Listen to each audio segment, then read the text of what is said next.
আসসালামু আলাইকুম ওয়া রাহমাতুল্লাহি ওয়া বারাকাতুহু ইন্নাল হামদুলিল্লাহ ওয়াস সালাতু ওয়াস সালামু আলা রাসূলিল্লাহ ওয়া বা'দ। আল্লাহ তাআলা কোরআনুল কারীমে বলছেন ইউসিকুমুল্লাহু ফি আওলাদিকুম লিয-যাকারি মিসলু হাযযিল উনসায়াইন। আল্লাহ কোরআনুল কারীমের এই জায়গায় লিয-যাকারি মিসলু হাযযিল উনসায়াইন এখানে বলছেন যে পুত্রের অংশ দুজন কন্যার সমান। এই আয়াতটি সূরা নিসার ১১ নম্বর আয়াত। অর্থাৎ কন্যার অংশ আছে কিন্তু সেটা কম নয়, বরং নির্ধারিত এবং পবিত্র। এটা আল্লাহর নির্দেশ, কারো ইচ্ছা বা দয়ার বিষয় নয় এটি। প্রশ্ন একটাই, আমরা যদি ইসলামের দাবিদার হই তবে কেন বোনকে তার প্রাপ্য অধিকার থেকে বঞ্চিত করব?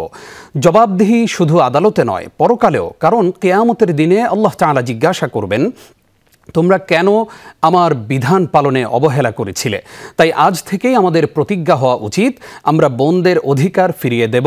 তাদেরকে শুধু দান নয়, দেব ন্যায্য প্রাপ্য অধিকার, কারণ এটি আমাদের দায়িত্ব এবং ঈমানের প্রমাণ। বোনের অধিকার ইসলামের নির্দেশ, বঞ্চনা নয়। আদায় হোক ন্যায় বিচারে। সুপ্রিয় দর্শক, আমাদের আজকের বিষয় ইসলামে এই যে উত্তরাধিকারের সম্পর্কিত বোনদের অবহেলিত অধিকার, অর্থাৎ ইসলামে উত্তরাধিকারে বোনদের যে অধিকার রয়েছে সেই অধিকার যে আমরা খর্ব করি, সেই বিষয় নিয়ে সাজিয়েছি আমাদের আজকের আয়োজন। প্রিয় দর্শক, কাছে দূরে যে যেখানে আছেন সবাইকে স্বাগত জানাচ্ছি যমুনা টেলিভিশনের নিয়মিত আয়োজন in the name of Allah with BRB cables অনুষ্ঠানে। আপনাদের সাথে আছি আমি নিজাম বিন মুহিব। অনুষ্ঠানটি টিভি সেটের পাশাপাশি যমুনা টেলিভিশনের ফেসবুক পেজে সরাসরি সম্প্রচারিত হচ্ছে। দর্শক, আপনারাও যোগ দিতে পারেন আমাদের সাথে এই অনুষ্ঠানে। সরাসরি ফোন করতে ডায়াল করুন 0298240502 নম্বরে। অতিথি হিসাবে আজ আমাদের সাথে যুক্ত হচ্ছেন দেশের খ্যাতনামা স্কলার আস-সুন্নাহ ফাউন্ডেশনের সম্মানিত চেয়ারম্যান শেখ আহমদুল্লাহ। আসসালামু আলাইকুম ওয়া রাহমাতুল্লাহ। ওয়ালাইকুম আসসালাম ওয়া রাহমাতুল্লাহি ওয়া বারাকাতুহু। শেখ, কেমন আছেন? জি, আল্লাহ তাআলা মেহেরবানি, আল্লাহ তাআলা করেছেন। আপনাকে আমাদের যমুনা টেলিভিশনের এই জীবন ঘনিষ্ঠ আয়োজনে স্বাগত জানাচ্ছি। শুরুতেই আপনার কাছ থেকে আমরা জানতে চাই যে আমাদের সমাজে ভাইয়েরা যে তাদের বাবা মায়ের পৈতৃক যে সম্পত্তি, সেই সম্পত্তি থেকে বোনদের যে ন্যায্য হিস্সা কোরআন হাদিস যা দিয়েছে, সেখান থেকে যে ভাইয়েরা বোনদেরকে বঞ্চিত করেন, এই বিষয়ে আসলে কোরআন এবং হাদিস কি বলে? ধন্যবাদ আপনাকে। আলহামদুলিল্লাহ ওয়াসসালাতু ওয়াসসালামু আলা রাসূলিল্লাহ বা'দ। মুসলিম সমাজের জন্য একটা বড় লজ্জাস্কর অধ্যায় আজকের বাস্তবতায় যে অনেক নামাজি কালামী মানুষও বাবা মায়ের সম্পদে বোনদের যে অধিকার, বোনদের যে প্রাপ্য হিস্সা, সেটা থেকে তাদেরকে বঞ্চিত করে থাকেন বেশিরভাগ ক্ষেত্রেই। বাংলাদেশে জমি জমার যে দলিল, এই দলিলপত্র, লিখিত দলিলপত্র অনুসন্ধান করে যাচাই করে বিভিন্নভাবে জানা গেছে যে বাংলাদেশে মহিলাদের সংখ্যা, নারীদের সংখ্যা পুরুষদের প্রায় অর্ধেকের মতো হলেও জমি জমার মালিকানায় তাদের নাম পাওয়া যায় খুবই কম। এমনকি কোনো কোনো জরিপ এবং কোনো কোনো হিসেব নিকেশ বলছে যে 4 থেকে 5% জমির মালিকানা শুধুমাত্র মেয়েদের নামে পাওয়া যায়। এর বাইরে বাকি সব দলিলগুলো পুরুষদের নামে। এটা ভয়াবহ একটা চিত্র, এটাকে ফুটিয়ে তুলে দেয়। তো একজন মুসলমান হিসাবে অন্তত আল্লাহর ভয়ে মানবাধিকার বা মানুষের অধিকার আদায়ের যে জায়গাটা, সেই জায়গা থেকে আমাদের অবশ্যই এই ব্যাপারে দায়িত্বশীল হতে হবে, সচেতন হতে হবে। ভাইদের জন্য কোনোভাবেই মা বা বাবার রেখে যাওয়া সম্পদের বোনদের অধিকারকে অন্যায়ভাবে রক্ষণ করা জায়েজ নয়। আল্লাহ রাব্বুল আলামিন কোরআনে কারীমে সূরা বাকারা বলেছেন, ইয়া আইয়ুহাল্লাযীনা আমানু লা তাকুলু আমওয়ালাকুম বাইনাকুম বিল বাতিল ইল্লা আন তাকুনা তিজারাতান আন তারাদিন মিনকুম। হে ঈমানদারগণ, তোমরা পরস্পরের হক মেরে খেও না। অন্যায়ভাবে কেউ কারো হক মেরে খাবে না। আল্লাহ রাব্বুল আলামিন এই আয়াতে যেমনটি আমাদেরকে নিষেধ করেছেন, ঠিক একইভাবে নবী করিম সাল্লাল্লাহু আলাইহি ওয়াসাল্লাম বলেছেন, মান ইসতাতা শিবরাম মিনাল আরদি যুলমা, যে ব্যক্তি কারোর এক বিঘত পরিমাণ জমিন, ল্যান্ড বা তার কোনো সম্পদ অন্যায়ভাবে ভক্ষণ করবে বা সেটাকে সে জবরদখল করে রাখবে, তার ভোগের মধ্যে রাখবে, তাওয়াক্কাল্লাহু ইয়াহু ইয়াউমাল কিয়ামাতি মিন সাব'i আরদিন, আল্লাহ তাআলা কিয়ামতের দিন তাকে 7 স্তরের এই পুরা পৃথিবী, এটা তার গলায় আল্লাহ তাআলা ঝুলিয়ে দিবেন, তার দেহ হিসেবে আল্লাহ তাআলা তৈরি করবেন এবং এর শাস্তি তার হতে থাকবে। নবী করিম সাল্লাল্লাহু আলাইহি ওয়াসাল্লাম একটা হাদিস আছে, তিনি বলেছেন, লা ইয়ারবু লাহমুন নাবাতা মিন সুহতিন ইল্লা আন-নার আওলা বি। যে শরীর হারাম দিয়ে গঠিত হয়েছে, অন্যের হক মেরে খেয়ে যে শরীর গঠিত হয়েছে, সেটার জন্য জাহান্নামই একমাত্র উপযুক্ত। এভাবে বোনদের হক মেরে খেয়ে যদি কেউ হজ করেন, উমরা করেন, দায় রাখেন, অন্যান্য নামাজ কালাম পড়েন, ওয়াজ মাহফিল করেন, এমনকি তিনি যদি আলেমও হন, সেক্ষেত্রে তার ইবাদত, তার দোয়া এগুলো কবুল হবে না, কারণ তিনি হারাম দ্বারা নিজের দেহ গঠন করেছেন, হারাম সম্পদ দিয়ে তিনি নিজের সমৃদ্ধ হয়েছেন। ঠিক একইভাবে নবী করিম সাল্লাল্লাহু আলাইহি ওয়াসাল্লামের আরো বহু সতর্কবাণী রয়েছে, কোরআনে কারিমে আরো বহু সতর্কবাণী রয়েছে।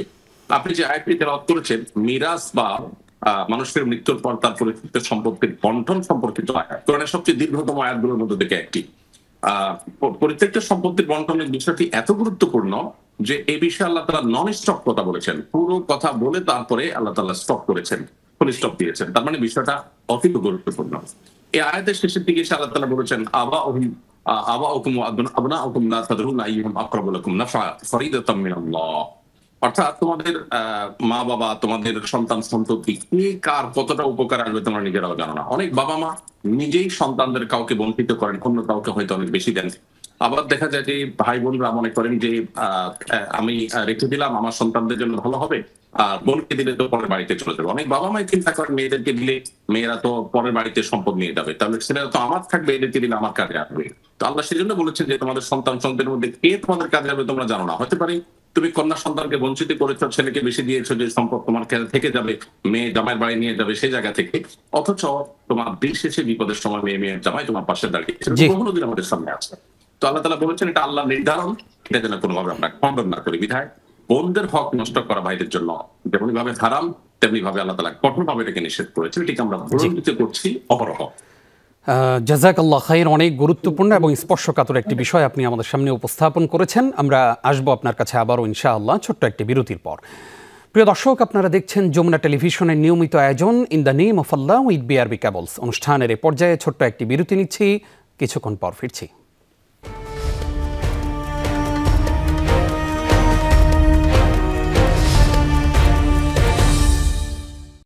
প্রিয় দর্শক, আরও একবার স্বাগত আপনাদেরকে। দেখছেন in the name of Allah with BRB cables. আমাদের গুরুত্বপূর্ণ আলোচনা চলছে। একটি ঘরে যখন পুত্র জন্ম নেয় সবাই খুশিতে মাতোয়ারা হয়, আর যখন কন্যা জন্ম নেয় তখন বলা হয় আবার একটি মেয়ে। কিন্তু জানেন কি, যে ইসলাম এই কন্যাকে জীবন্ত কবর দেওয়া থেকে রক্ষা করেছে, সেই ইসলামই তার উত্তরাধিকারের অধিকারও নিশ্চিত করেছে।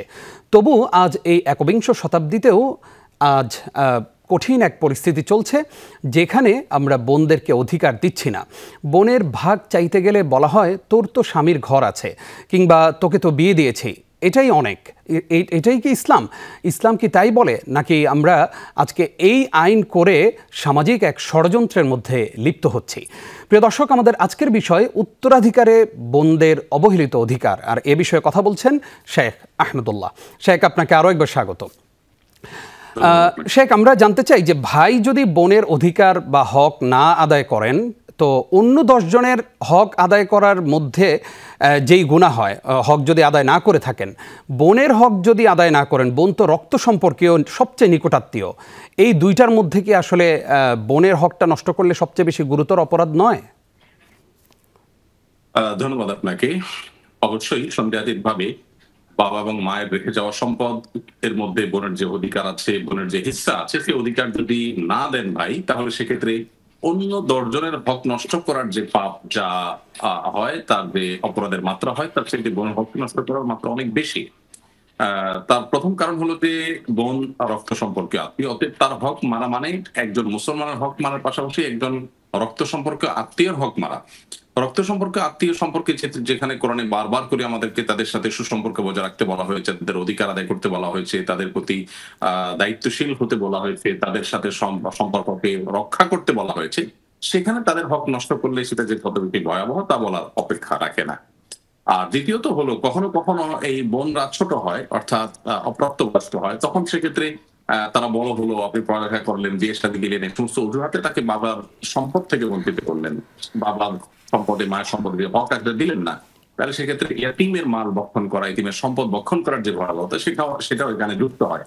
আবার একইভাবে আপনার এর মধ্যে আল্লাহর যে সীমানা, আল্লাহ বলেছেন ফরিদাতাম মিনাল্লাহ, এই যে পরিত্যক্ত সম্পদের বন্টন, এটা আল্লাহ নির্ধারণ।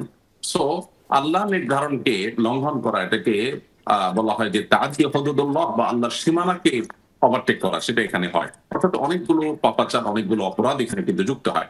আমরা অনেকেই নিজেদেরকে ধার্মিক মনে করি, হয়তো নামাজ কালামও করি, কিন্তু খুব কম সংখ্যক মানুষ আছে যারা বুকে হাত দিয়ে বলতে পারবো যে আমার বাবা মায়ের রেখে দেওয়া সম্পদের বোনের হক পাই পাই করে আমি বুঝিয়ে দিয়েছি, এবং এক্ষেত্রে কোনো গড়িমসি করিনি, কোনো অজুহাত আমি বের করিনি, এবং কোনো প্রকার সিক্রেট আমি করিনি। বোনদেরকে কোনো ভাবে আমি ইমোশনালি ব্ল্যাকমেইল করে তাদের হক মেরে খাওয়ার চেষ্টা করিনি। এরকম মানুষ সমাজে খুবই কম। এর ফলশ্রুতিতে আমাদের জীবনে বরকত নষ্ট হয়ে যায়। আমরা হয়তো অনেক সম্পদ সঞ্চয় করি আমাদের ছেলে মেয়ের জন্য, কিন্তু দিন শেষে সুফলটা আমরা পাই না। 5 লাখ টাকা আমি অন্যায় ভাবে উপার্জন করলে 10 লাখ টাকার রোগ হয়তো আমার শরীরে আমার বাধাই নেই, বা আল্লাহ তাআলা আমাকে পরীক্ষার মধ্যে ফেলে দেন। এই জন্য একজন মুসলিম হিসেবে আমরা এবারে সর্বোচ্চ দায়িত্ব নেব, এবং বোনদের হক আদায় করার পরে প্রত্যেকটা মুসলিমকে এনশিওর করতে হবে যে তিনি এটা করলেন কে। জি, অসংখ্য ধন্যবাদ আপনাকে শেখ। আমরা একটু জানতে চাই আপনার কাছে যে বিভিন্ন অজুহাতে আমরা বোনদের অধিকারগুলো আদায় করি না, হক দেই না। যেমন আমরা অনেক ভাইরা বলি যে তোকে লালন পালন করেছি, তোকে বিয়ে শাদী দিয়েছি, পড়াশোনা করিয়েছি। এই অজুহাতে বোনদেরকে তাদের প্রাপ্য যেই ন্যায্য অধিকার বাবা মায়ের প্রত্যেক সম্পত্তি থেকে, সে অধিকার থেকে কি বঞ্চিত করার কোনো সুযোগ আছে? ধন্যবাদ আপনাকে, গুরুত্বপূর্ণ একটি প্রশ্ন আপনি করেছেন। এই অজুহাত শুধু ভাইরা দেন তা না, অনেক ক্ষেত্রে দুর্ভাগ্যজনক বাস্তবতা হলো বাবা মাও দেন। বলেন যে তোমাকে বিয়ে দিতে অনেক টাকা খরচ হয়েছে, অতএব ভাইদের সম্পদে আর তোমরা দাবি রাখিও না। এখানে একটু পরিষ্কার করে বলতে চাই, বাবা হিসাবে তার কর্তব্য কন্যা সন্তানকে বিয়ে দেওয়া, বিয়ের জন্য যাবতীয় খরচ খরচা দেওয়া, এটা তার কর্তব্যের অংশ। বাবা যদি মারা যান তাহলে সেক্ষেত্রে বড় ভাই তার উপরে দায়িত্ব চলে আসে, ভাইদের উপর দায়িত্ব চলে আসে, তারা তাদের দায়িত্ব পালন করেছেন। এখন সম্পদের যে অধিকার বোনের, সেটাকে যদি এখানে অ্যাডজাস্ট করেন বা কাটাকাটি করেন, তাহলে সেক্ষেত্রে দায়িত্ব কিন্তু পালন হয়নি। তার টাকা দিয়ে তাকে আপনি বিয়ে দিয়েছেন, তাহলে আপনি ভাই হিসাবে কি দায়িত্বটা পালন করেছেন? আমরা সবকিছুকে পার্থিব শুধু প্রাপ্তির সাথে মেলালে চলবে না। একজন মুসলিম তিনি হিসাব করবেন যে তিনি বোন বিবাহ দিয়ে আল্লাহ নির্দেশ পালন করেছেন, আল্লাহর কাছে তার পাওনা জমা হয়ে গেছে, আল্লাহর কাছে বিনিময় লাভ করবেন। সো বোনের হকটা তাকে পাই পাই করে সঠিকভাবে বুঝিয়ে দিতে হবে, কোনো অজুহাত দিয়ে সেটা কাটাকাটি করা যাবে না। অসংখ্য ধন্যবাদ আপনাকে। প্রিয় দর্শক, আপনারা দেখছেন যমুনা টেলিভিশনের নিয়মিত আয়োজন in the name of Allah with BRB cables. আরও একটি বিরতি নিচ্ছি এই মুহূর্তে, সঙ্গেই থাকুন।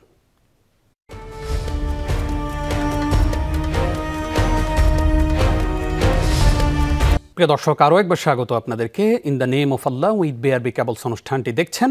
আমাদের আজকের বিষয় উত্তরাধিকারে বোনদের অবহেলিত অধিকার, আর এ বিষয়ে কথা বলছেন আস-সুন্নাহ ফাউন্ডেশনের সম্মানিত চেয়ারম্যান শেখ আহমদুল্লাহ।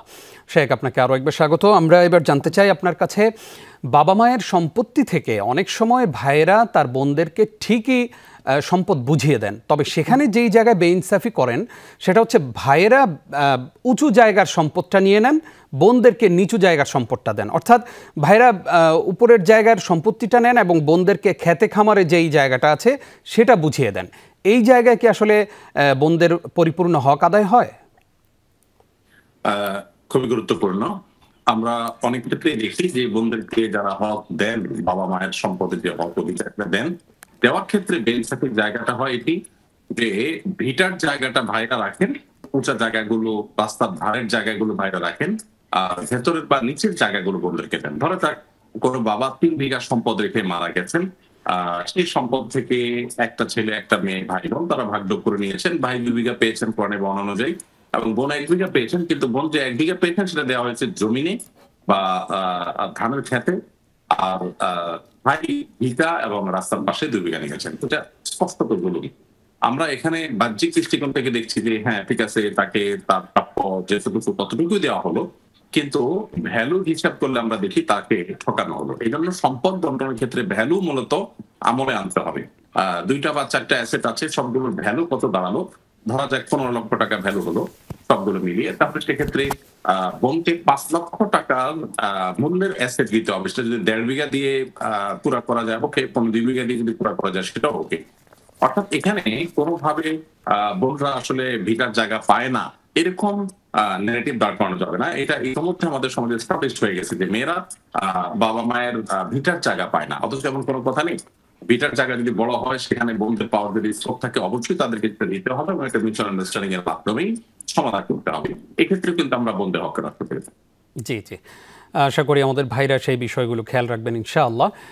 আমরা এবার জানতে চাই যে ভাইয়ের কাছ থেকে বাবা মায়ের সম্পত্তি বুঝে নিয়েছেন বোনেরা, এরপরে বাবার বাড়িতে কি বোনেরা আসা যাওয়া করতে পারবেন বা ভাইয়ের বাড়িতে আসা যাওয়া করতে পারবেন? অনেক সময় দেখা যায় কিছু কিছু ভাইরা বলেন যে আমাদের বাড়িতে তুই আসবি না, তুই তো সব নিয়েই গেছিস।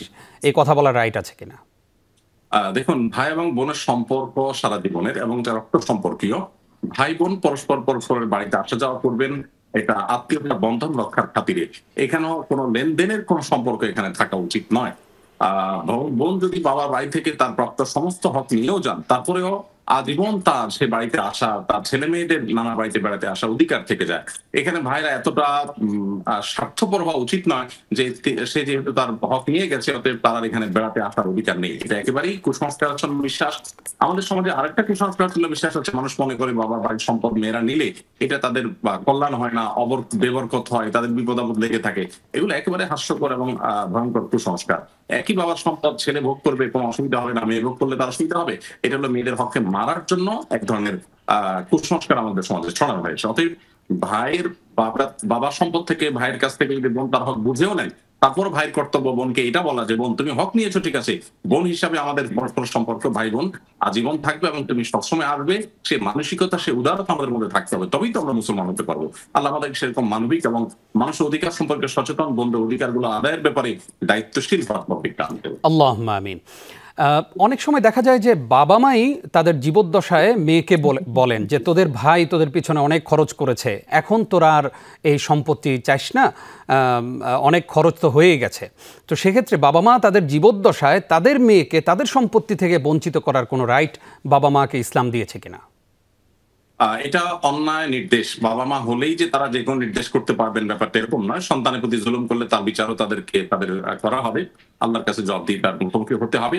আল্লাহ যেখানে পরিষ্কার করে বলেছেন তোমাদের সন্তান সন্ততির মধ্যে কে তোমাদের উপকার আসবে জানা, অতএব আল্লাহ নির্ধারণকে আমল করো, সেটাকে মেনে চলো। বিধায় কোনো বাবা যদি ভাইকে, বোনদেরকে, মেয়েদেরকে এটা বলে যে তোমরা কোনো দাবি করবে না এখানে, সেটা অন্যায় আবদার, সেটা রক্ষা করা মোটেও বোনদের জন্য আবশ্যক নয়। এবং ভাইরাও সেটা খেয়াল করা দরকার যে বাবা যেটা বলেছেন সেটা ভুল বলেছেন, আমরা আমাদের সম্পদে বোনদের প্রাপ্য অধিকারটা ঠিকই দিয়ে দিব।